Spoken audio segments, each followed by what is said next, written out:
was born in Maine. My father was a Navy guy. My mother's from Costa Rica, but I've been in Chicago since 1990. This boy got a hit. I had always been an artist and into my letters since really young. That was my way of kind of being able to move around from city to city and getting good with the school I was at, just always having like my own place.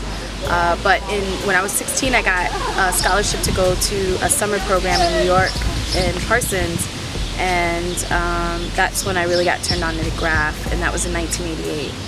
And so when I moved here, I started doing flyers for hip-hop shows and, you know, MC battles and little jams, and through that I met Fred Ones, who was kind of a harsh critiquer of my work because I would draw like turntables on my flyers, but I wouldn't really know how to draw them really well. I'd be like, well, what's that button? So anyway, he ended up taking me out painting, and I got down with the hash crew. THC was a kind of a misfit crew.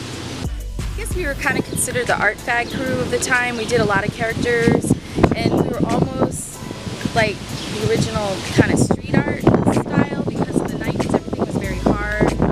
They had lumped graff with gangbanging, graffiti back in the day. So there was a lot of really amazing gang graffiti at the time. Like you'd see the whole, you know, the huge Old English letters and the characters all around the hoods, but that we were definitely doing something different. So the crew itself had a reputation of putting humor and character, like more like soft, fun characters, different kind of messages of peace and beauty that stood out in the city at the time. Because in the 90s, the fashion was really hard, everything was really hard, and our soft was, we definitely were going against the grain by doing like fun, soft images, I guess you'd say.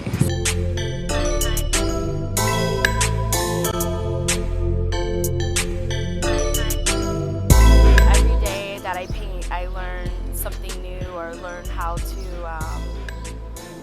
correct my letters. I'm not a letter master by any means. I've definitely been influenced by the guys in my crew. I think for a long time I purposely would not listen to them because I wanted not to be, you know, credit them for a lot of my original pieces and style, and I was going ahead of myself and doing a lot more advanced kind of stuff without having the foundation for a while, so I had to kind of step back and do more simple letter styles to kind of catch up with where my mind was at.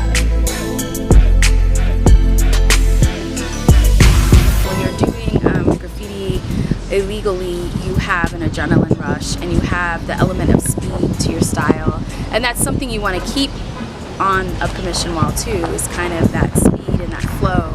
And you can tell when writers have it or they don't, you know, kind of in their style.